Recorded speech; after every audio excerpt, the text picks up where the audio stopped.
are you? I hope you are doing wonderful.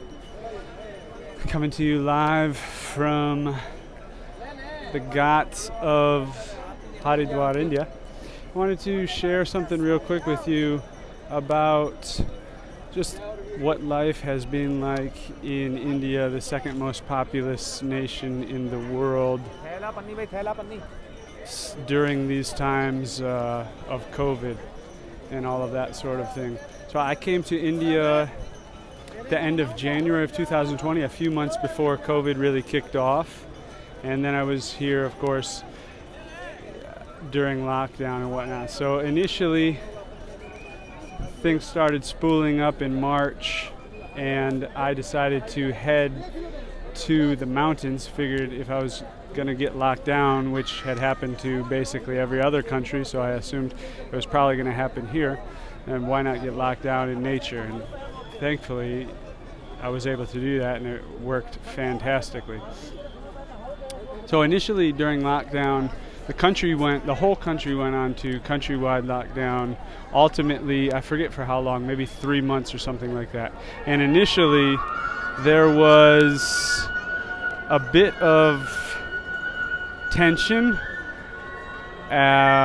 with local people towards foreigners, as the media and the hype was being spooled up and rumors were being shared about what was going on. So there was a period where there was a little bit of discomfort about like what's going to happen. Are we going to get kicked out of the places we're staying? Sometimes that happened for a little bit. You know, is there going to be some aggression? There was a little bit of that sort of thing, of just, you saw kind of how quickly things could turn from being accepted to being someone who's different, who's being feared for bringing something that, you know, back then people thought was this incredibly dangerous sickness.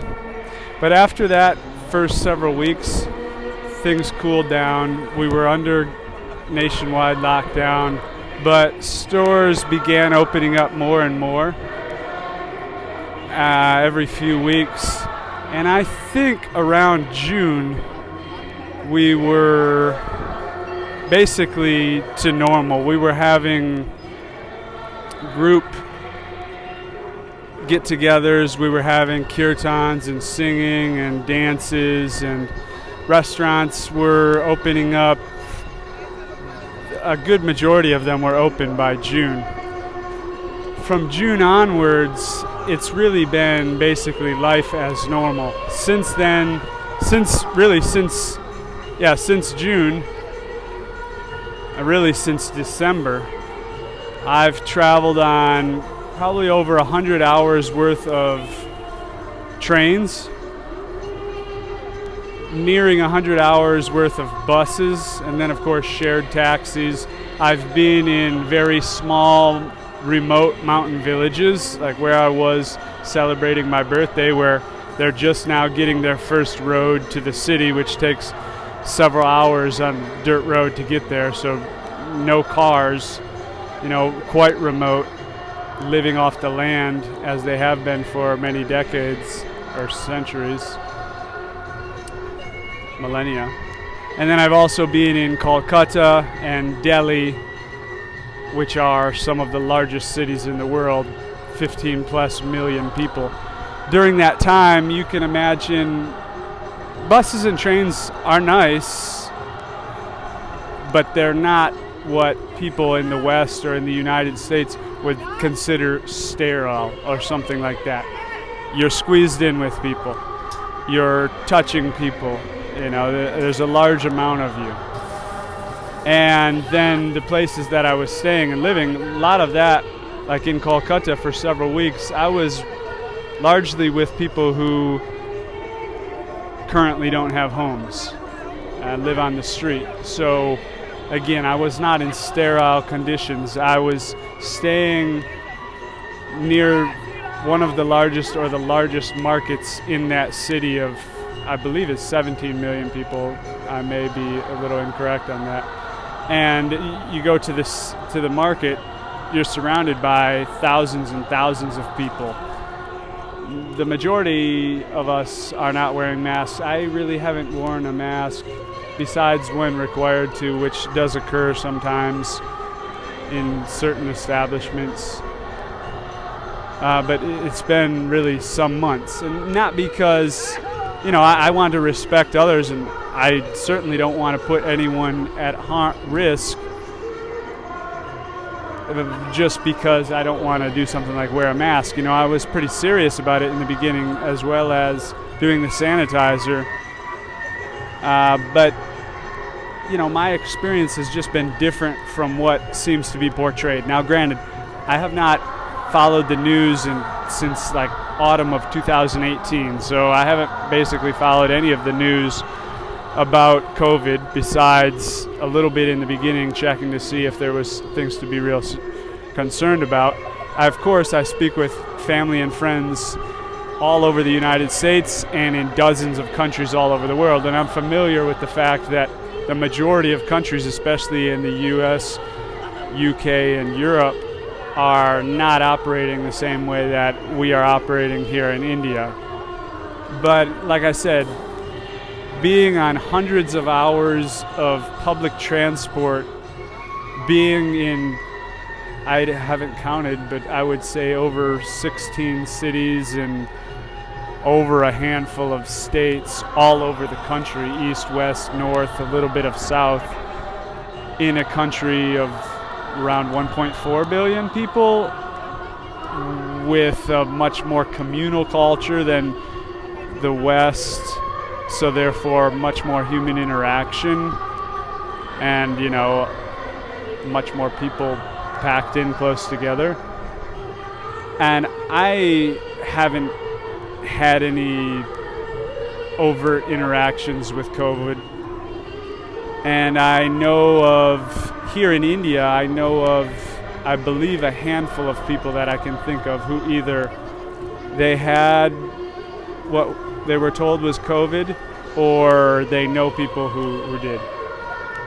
And I have met hundreds of people that I have pretty deep interactions with over this past year, and I keep in contact with many of them. So again, I'm not saying that, I'm not putting out any sort of conspiracy theories or anything like that. I'm just sharing my experience and how that may be different from what others are hearing. And I also want to share, what life is like. So right now I'm at a ghat, which is one of the most famous and holy places in India, and then we're in a time which is known as a Kumbh Mela, which happens every 12 years, and it's an incredibly spiritually important time. And now, granted, normally at this time there are tens and tens and tens of millions of people, but you can see right now this is what normal life is like. You can just look at the interactions, you can look at the amount of masks, you can look at the amount of sanitizer, you can look at whatever it is that seems different or something from your normal current experience, or what we're being told is acceptable or okay. So I have several friends here in India who are traditional Ayurvedic doctors. Ayurveda is an ancient practice of medicine that's been around we have written history, different treatises over 2,500 years old. Some of them written by, for example, one man named Sushruta, who is considered to be the father of modern surgery. And you can look at this treatises, which was written like 2,500 years ago, and it has detailed images of surgical implements that my mother cleans in her day-to-day job as a sterile processing technician, cleaning those tools in the 21st century United States surgical operations. So they were incredibly advanced.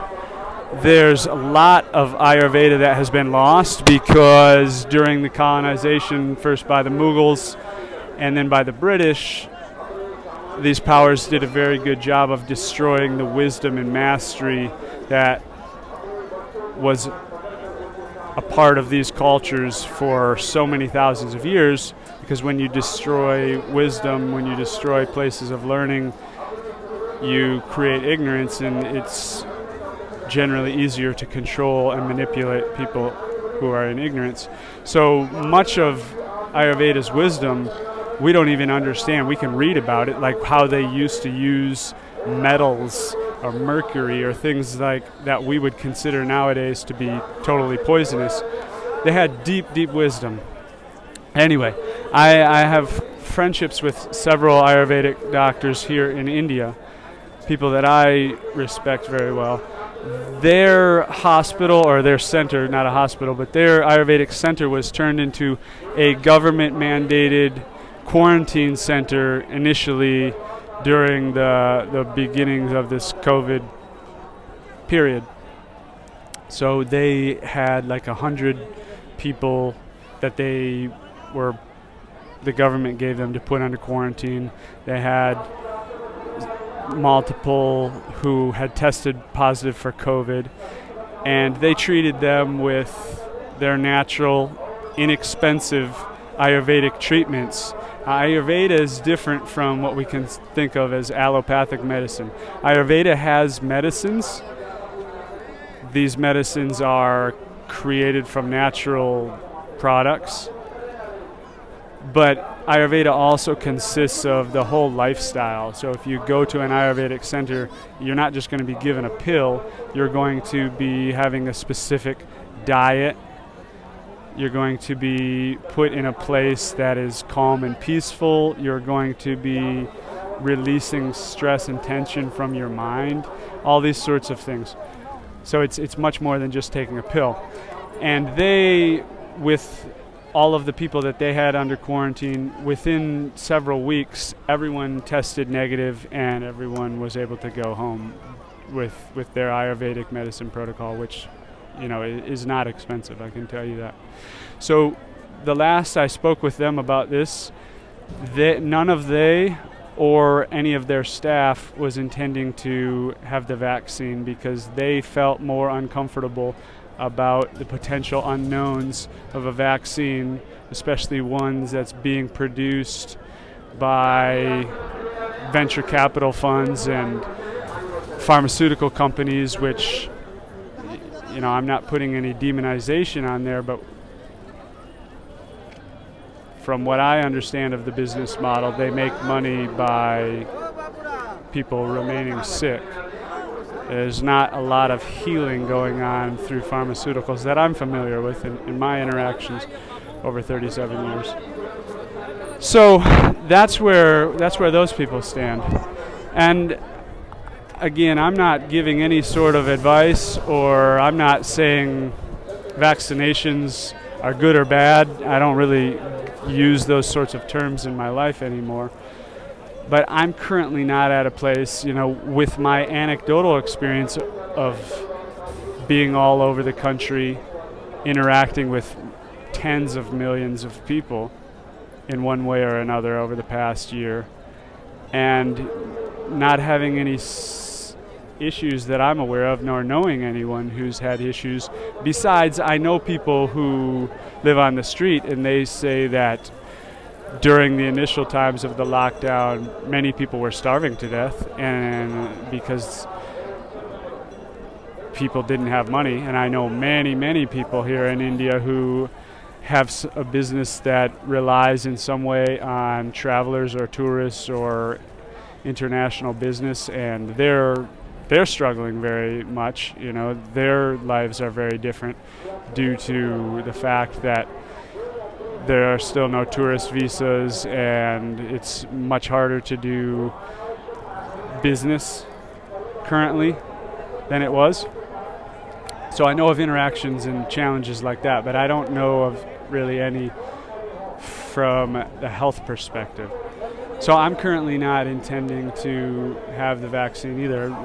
That may change. Like I said, I haven't been following the news, so I'm not up on what the latest science or research or what everyone else is talking about. I have no doubt that there are things that I don't know. I just don't feel that concerned about it. What I do feel is concerning and dangerous is fear, and staying in a fearful, anxiety-ridden, high-emotion state. There's a lot that I could go into that I have learned as I have been studying this sort of thing for years, but really quickly, when we are in a state where our mind is going over and over in some sort of fear, anxiety, different neurochemicals and hormones are released, and these, when released on an extended amount of time, have been shown to lower our immune system and to harm us in very real, very serious ways. At the same time, there's research, and you can just do a Google search on it.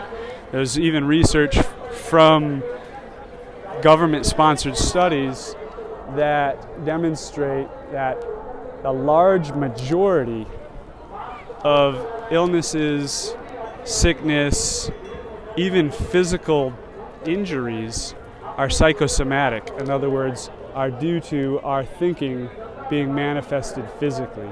And if we discuss anything with neuroscience, in my opinion, from what I know, it shares very clearly that the brain does not know any difference whether I'm doing something physically or whether I'm thinking about it deeply. The neurons are still connecting the same way.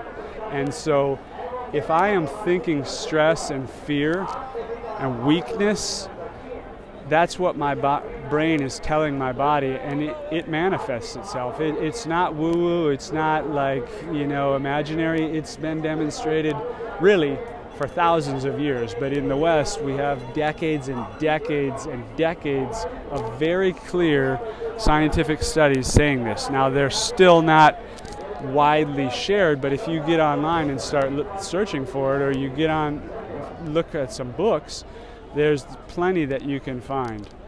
So I feel that this current, what seems to be culture of fear and anxiety and continuous spooling of negativity, I feel that this is much more dangerous than any,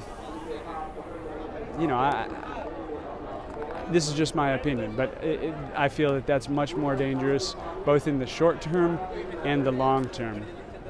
So that's just what I'm sharing, my friends. I hope that you're having a wonderful time wherever you are, whatever you're doing. I can tell you that if you ever come to India, if you're not here already, it's going to be a transformative experience. It's going to be so far outside of what you expect or imagine in so many ways. And if you're interested in growth and evolution, this is like an environment created for it. It has this deep ancient wisdom. It has a culture that has been supporting people in their evolution for so many thousands of years, and it also has what to many of us would initially look like extreme chaos. And so that provides lots of benefits, giving lots of opportunities to practice equanimity and acceptance of others without them needing to act a way that we feel they should. All right, love you guys. Talk to you later.